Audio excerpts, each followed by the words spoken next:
Hello दोस्तों, मैं प्रद्युम्न आप सभी का स्वागत करता हूं PH0099 क्लासेस के एक नए वीडियो लेक्चर में।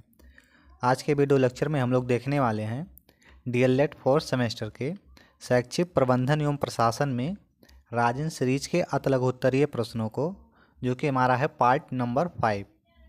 यहाँ से हम पढ़ेंगे क्वेश्चन नंबर 71 से। तो चलिए शुरू करते हैं। क्वेश्चन नंबर 71, प्राकृतिक आपदा तथा मानवकृत आपदा में अंतर बताइए। तो चलिए देखते हैं। प्राकृतिक आपदाएं विभिन्न प्राकृतिक शक्तियों के कारण उत्पन्न होती हैं। इन आपदाओं की पूर्ण एवं सत्य भविष्यवाणी करना असंभव है, जैसे भूकंप, सुनामी, बादलों का फटना, विस्फोट, ज्वालामुखी आदि। नेक्स्ट आपका है मानवकृत आपदाएं। तो मानवकृत आपदाओं मानव के कुप्रबंधन अथवा दुष्कर्मों के कारण उत्पन्न होती है। इन आपदाओं की भविष्यवाणी और पूर्वानुमान संभव है, जैसे कि आग, परमाणु की आपदाएं, आतंकी गतिविधियां आदि। प्रश्न नंबर 72, जनसंख्या विस्फोट किसे कहते हैं। चलिए देखते हैं। जनसंख्या विस्फोट का मतलब होता है कि जनसंख्या में अत्यधिक वृद्धि, यानी जनसंख्या की अनियंत्रित वृद्धि ने देश को जनसंख्या विस्फोट के नज़दीक पहुंचा दिया है, जिसके कारण सरकार द्वारा किए जा रहे मानव कल्याण के कार्य अपर्याप्त ही नहीं बल्कि अनुपयुक्त भी होते जा रहे हैं। अतः जब किसी देश में जनसंख्या वृद्धि अनियंत्रित हो जाए और इस वृद्धि के कारण मानव समाज का सामाजिक आर्थिक विकास प्रभावित होने लगे, तो यह स्थिति जनसंख्या विस्फोट कहलाती है। क्वेश्चन नंबर 73, TLM ग्रांट का पूरा नाम क्या है। तो हम लोग जानते हैं TLM का पूरा नाम तो सेम वही होता है, शिक्षण अधिगम सामग्री अनुदान। क्वेश्चन नंबर 74, शारीरिक शिक्षा से क्या अभिप्राय है।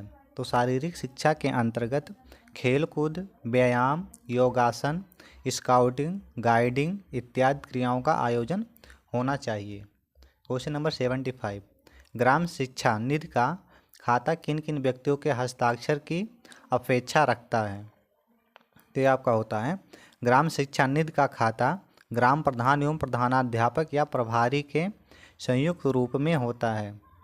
इस धन को दोनों के उपयुक्त हस्ताक्षर के द्वारा ही बैंक से निकाला जाता है तथा दोनों की सहमति के आधार पर खर्च किया जाता है।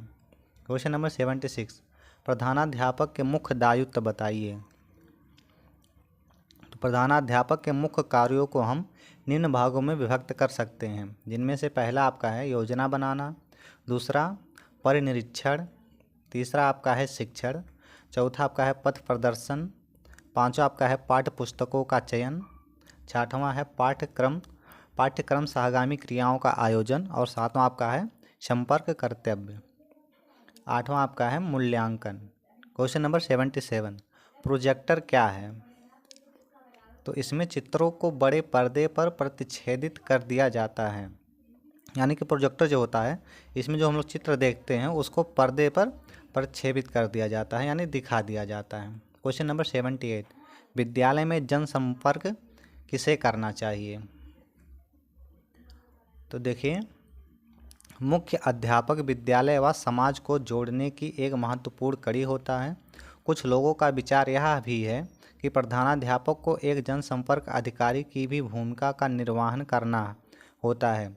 उसे छात्रों, शिक्षकों, अभिभावकों व समाज के सदस्यों के साथ मधुर संबंध स्थापित करने का प्रयास करना चाहिए। क्वेश्चन नंबर 79, मीना मंच क्या है। चलिए देखते हैं। सरकार ने मीना मंच योजना का संचालन बालिकाओं को शिक्षा के प्रति जागरूक करने के लिए किया है। इस शैक्षिक योजना के अंतर्गत मीना नामक बालिका की प्रमुख भूमिका को प्रदर्शित किया गया है। क्वेश्चन नंबर 80, पर्यवेक्षण को परिभाषित कीजिए। तो विभिन्न शिक्षाविदों ने पर्यवेक्षण को अग्र प्रकार परिभाषित किया है, जिसमें आपका है एडम्स और डिकी के अनुसार पर्यवेक्षण संस्थाओं के सुधार के लिए एक नियोजित कार्यक्रम है। दूसरा आपका है विल्स के अनुसार आधुनिक पर्यवेक्षण शिक्षण व अधिगम के श्रेष्ठ विकास में सहायक है। नेक्स्ट आपका है क्वेश्चन नंबर 81, पर्यवेक्षण का अर्थ बताइए। तो चलिए देखते हैं पर्यवेक्षण का अर्थ क्या होता है। तो पर्यवेक्षण शब्द अंग्रेजी के सुपरविजन का हिंदी रूपांतरण है, जिसका अर्थ होता है वह उच्च दृष्टि यानी सुपर प्लस विजन जो विद्यालय विकास को गति प्रदान कर सके। इसके इसके उसके कार्यक्रम विद्यालय की अपेक्षाओं के अनुरूप होने चाहिए, जिससे विद्यालय संगठन के सभी घटकों का समुचित विकास हो सके।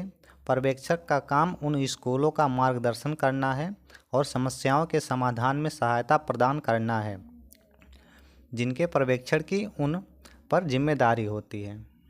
नेक्स्ट देखते हैं क्वेश्चन नंबर 82, विद्यालयों के अनुदान किन किन माध्यमों से प्राप्त होता है। तो देखते हैं विद्यालयों को अनुदान केंद्रीय तथा राजकीय सरकार, ग्राम पंचायतों तथा स्थानीय निकायों आदि से प्राप्त होता है। नेक्स्ट क्वेश्चन नंबर 83, बेसिक शिक्षा अधिकारी की भूमिका का वर्णन कीजिए। तो बेसिक शिक्षा अधिकारी जिले की बेसिक शिक्षा का प्रमुख अधिकारी होता है। जिले के समस्त प्राथमिक विद्यालयों के प्रबंध की व्यवस्था तथा उत्तरदायित्व बेसिक शिक्षा अधिकारी के ऊपर होता है। क्वेश्चन नंबर 84, एमडीएम वितरण पंजिका से आपका क्या आशय है। तो एमडीएम का पहले पूरा नाम देख लेते हैं। मिड डे मील यानी मध्याह्न भोजन होता है। तो इसमें विद्यालय में के नामांकित छात्रों की कुल संख्या, उस दिन की उपस्थिति छात्रों की संख्या, मध्याह्न भोजन खाने वाले बच्चों की संख्या, भोजन से पूर्व हाथ धोने वाले बच्चों की संख्या, उसके बाद में आपका है मीनू के प्रकार आदि का प्रत्येक दिन का विवरण होता है। क्वेश्चन नंबर 85,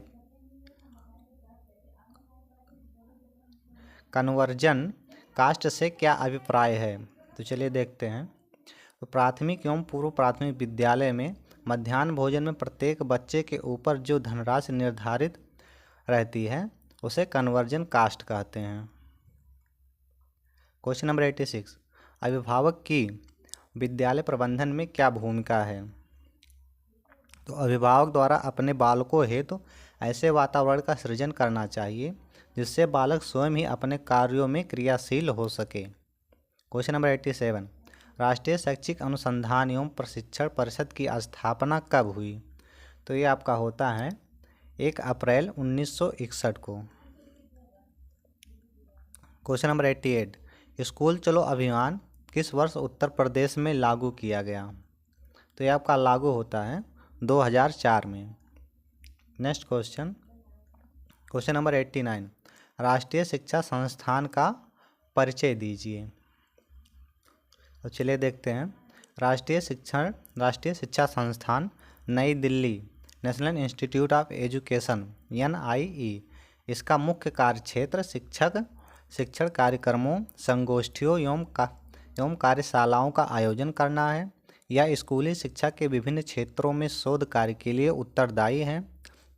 कोठारी आयोग 1964-66 की सिफारिश के आधार पर इसे दिल्ली विश्वविद्यालय से संबद्ध कर दिया गया था।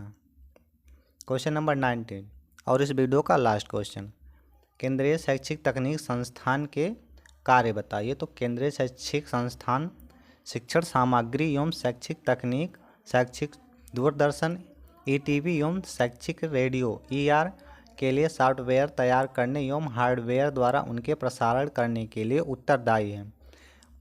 यह संस्थान शिक्षकों को उन कार्यों के संपादन में प्रशिक्षण का भी व्यवस्था करता है। आज की वीडियो हमारी यहीं समाप्त होती है। अगर हमारी वीडियो आपको पसंद आई हो तो चैनल को सब्सक्राइब करें और अपने दोस्तों के साथ शेयर करना ना भूलें। जय हिंद।